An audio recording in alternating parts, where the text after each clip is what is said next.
everyone, this is Jennifer Dono for a members only Monday daily video here on YFElive.com. They're Monday through Friday at 10 a.m. Pacific, 1 p.m. Eastern. Members only Monday is really where we talk strictly about young female entrepreneurs. We highlight some of the people that are in the community that are doing really cool things. And the way that we find out about that is primarily through email. You guys are emailing us, telling us about what's going on in your life. Through Instagram, make sure that you follow YFE at instagram.com/YF Entrepreneur. I do my best to make sure that we follow back because that's a great way for us to find out what's going on in your life. And then, of course, through Facebook and Twitter and all of that other fun stuff. So anyway, getting started, a couple of things that are not necessarily related, but I just had to point out. Going through today's headlines, I noticed that Ace Hotel, really sad. So Ace Hotel is this kind of a hotspot type of a place that's out here in the Seattle area and now expanded into Portland and across the world, really. But the headline reads, Ace Hotel chain co-founder dies in London at 47. I just thought that was so sad. And it's, the reason for death hasn't been announced. But he's someone that started Rudy's in Seattle, which is a very popular haircutting place.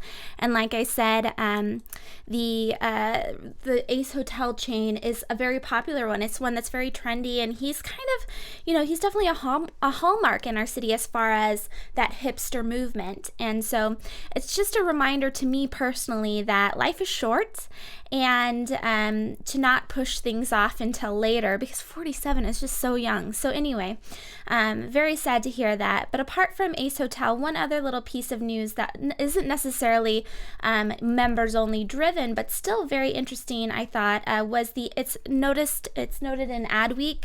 And this has been something that's been going on in the YouTube community for some time, that Adweek announces YouTube is now much safer for brands. Which I thought was funny because there's a very different vibe going on YouTube by YouTubers of actually what's happening on there. So it says, update to comments should make engaging more comfortable. Is that true? It's supposed to eliminate the amount of trolls that were happening online. I don't know how many of you young female entrepreneurs participate in YouTube, but I found it to be a fantastic marketing space for our businesses. When we were in shared web hosting, what we would do early on in 2008 or so, we started putting up tutorials of things that our web hosting members needed anyway. And so we put them up on YouTube, and people would find out about them and then begin to use our service because they appreciated the tutorial and they got to know us a little bit. And so I think it's a fantastic space to be in no matter what. And yeah, trolls happen online and there's different ways to handle it. But what's happening on YouTube, like I was saying, is very different. So these actual YouTubers, the people that are like, vloggers, bloggers type of a thing, where they've made a living off of putting their lives up on YouTube, they're frustrated. A common thing is that now what's happening is that the comments on YouTube are connected to Google+. So you have to have a Google+ account. And the idea there is that if you're on Google+, you're a real person and you're putting your identity out there. But that's not necessarily what's happening. What's happening is that these comments are coming in, and you can create a Google Plus profile. As one of the popular vlogs that's up there is saying, that you can create a profile where your name is Hitler, and someone bans you on the comments, and you just create another profile using the same profile image, the same name, and you can then go up, because that's what Google Plus allows you to do.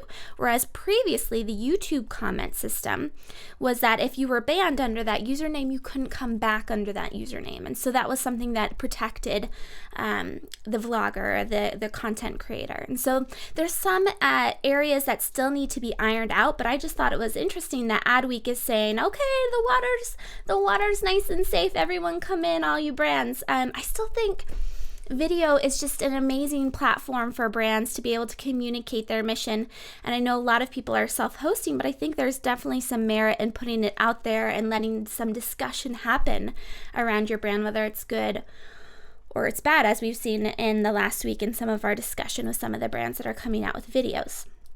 So with that being said, let's get into some of the discussion around young female entrepreneurs. And I wanted to check in the chat and say hello to at the Stacey Harris and hello at Jess Estrada. Oh gosh, Jess Estrada is going to be on YFE Chat Live soon, and you guys are going to absolutely love her. She's such a great resource. So, with that being said, Forbes came out with an article about Jessica Alba, who is a young female entrepreneur. She is a founder in that Honest company. And she's someone that I've been following for some time on Instagram and just through the different articles that come out about her, because she has kind of a tie in on both sides of my life with, motherhood and kind of the lifestyle brand type aspect of Jessica Alba, and also the entrepreneur side of her. And not to mention the movie star. So as this is coming out, the title is Jessica Alba. Let me put this out so that you can all see. Jessica Alba's triple bottom line startup raises $25 million. Now, Jessica Alba is not actually quoted in this article. I believe she has two co-founders, one original co-founder, and I don't know if she brought the second one on as a founder or the third one on as a founder or not. But the article kind of walks you through the startup and what it's been able to do. But this 25 million round is supposed to actually, it's really interesting. I didn't know this about Honest Company, and I've honestly never purchased any of their products before. I definitely should check it out though, because it's a great mission. And they say it's a triple bottom line company. If you guys don't know about that, what that basically is saying, that rather than just taking expenses minus what you bring in to create that profit line, there's two other things people care about, not just profit. They care about the environment and people. And so the idea of sustainability and treating people well is in there. So it's a for-profit venture that cares about more than just the profit. So what they're doing with this $25 million is essentially expanding into other areas, UK, and there was one other market that they were getting into. Let me see, Australia too. So really interesting. They're really trying to take a big piece of the market. And the reason why they say this, I forget what his name is, but he's quoted in this. But the reason why they're trying to take more of the market is not only because of the profit line, like they were saying, but also because in order to really impact the environment and to impact the people that are creating these products, they really need to take up more of the market in order to do that. So that's one of the reasons why they're doing this 25 million round, and they've raised money in the past as well. So what this is doing apart from that is also creating additional distribution centers, and they're getting into other product categories, and one of them is listed here as being mattresses. Really interesting stuff. So apart from that, one of the things that they list in this article is the Baby to Baby, which we covered last week too, the idea that they donate money, some of their profits to that organization that helps families in need. And this is just a fantastic article, and I'll make sure that I include this in the link. And for those of you in the chat, I'll copy and paste it right now so you can check it out, because I just thought it was really interesting. All right, and then yes, At the Stacey Harris is saying that she spoke over the weekend. At the Stacey Harris is my co-host for YFE Chat, for those of you that are watching. She's fantastic, and we actually have an article coming out, or a little post from her about her podcast that happens. It comes out every Tuesday and Thursday, and we'll be running that on youngfemaleentrepreneurs.com, so very excited about that. But Stacey's talking about how she spoke this weekend. It was fun because I followed her on Twitter, and so I actually get to find out about that kind of thing. So make sure that you guys follow us so that I can follow you back, or chat in where I can follow you, that type of a thing, and I'll be sure to do so.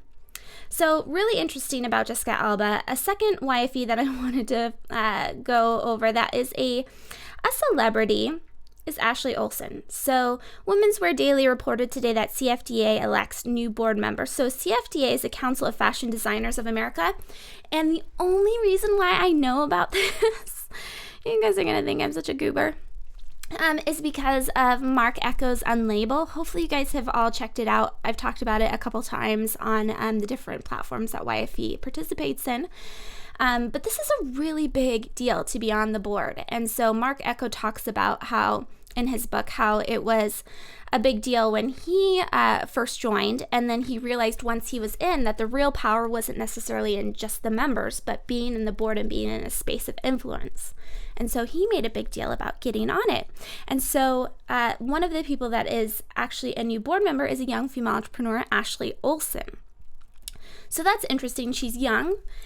She has fresh ideas, and it'll be really interesting to see what comes of that, because basically what that's happening, what the CFDA, did I say that right? CFDA, what they do is that it's a council of designers. They come together and they're able to talk about what's going on, not only as far as innovating design, but also what's going on as far as the different practices of manufacturing, the clothing, distribution, and that type of a thing. So very exciting for her. Congratulations.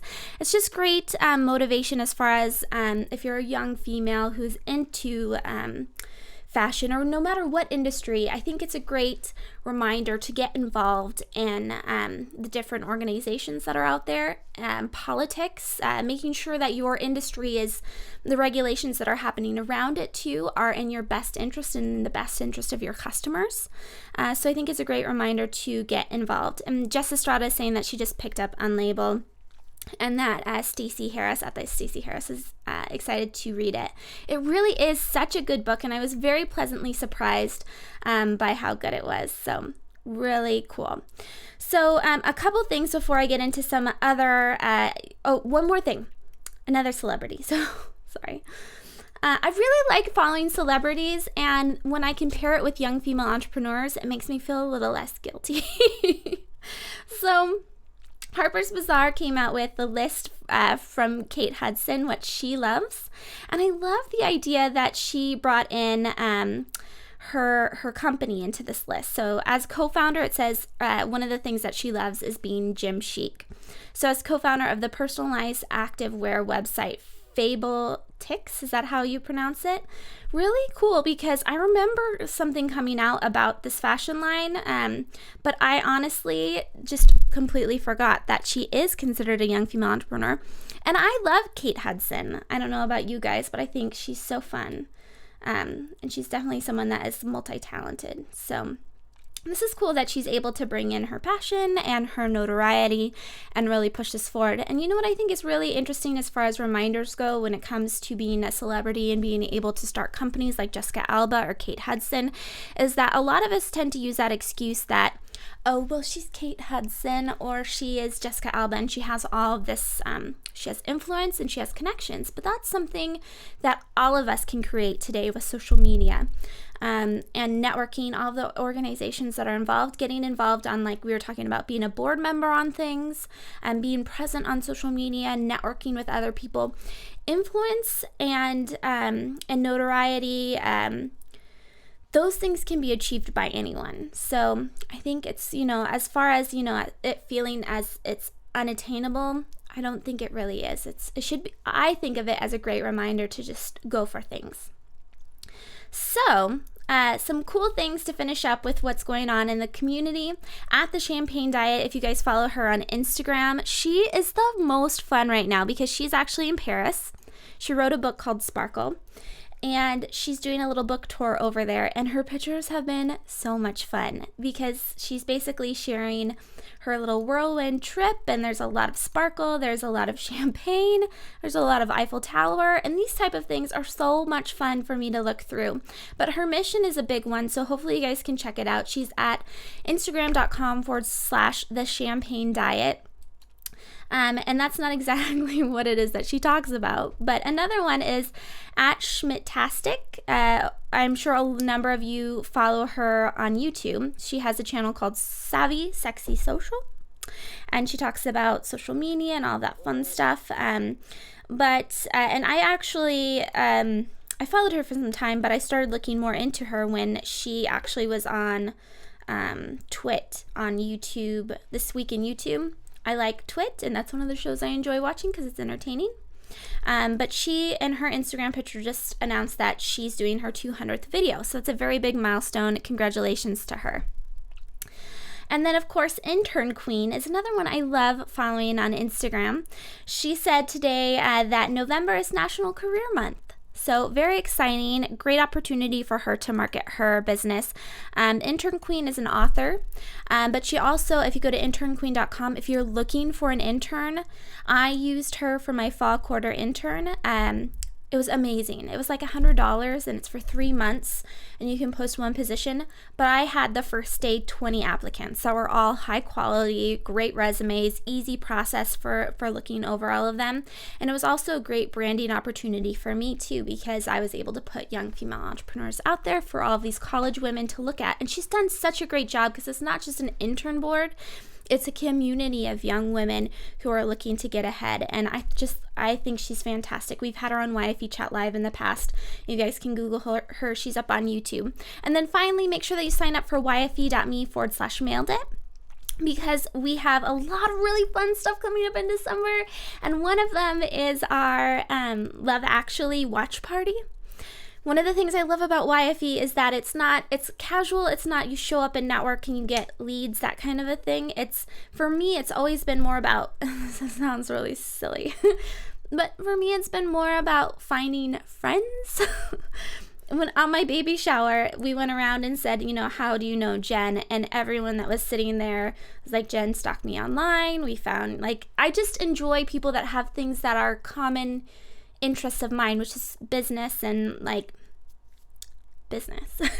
So it's just been fun to meet people that way. So this is a common interest for young female entrepreneurs. Love Actually, chick flicks, rom-coms, whatever you want to call them. And so December 8th, we're going to have a lazy Sunday.